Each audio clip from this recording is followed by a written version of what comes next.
Have you noticed Instagram Insights suddenly appearing on your personal account? If so, you're not alone.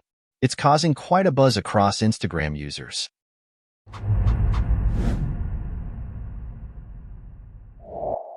Here's the scoop. Insights, traditionally a feature for professional accounts, are now showing up on some personal accounts. Instagram hasn't made an official announcement, but users have spotted options like View Insights under their posts. This lets you see metrics like reach, engagement, and profile visits, features once exclusive to business and creator profiles. Why is this happening? We can only speculate.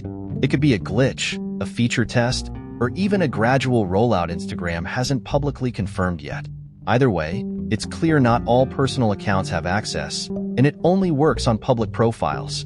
To check if you have this feature, look for the View Insights button under your posts. But don't worry, if you switch to private, the feature disappears until you go public again. The best part? You get professional-level analytics without the need to switch accounts. It's perfect for personal users who want insights without committing to a business profile. Want more details? Check out our full article linked below.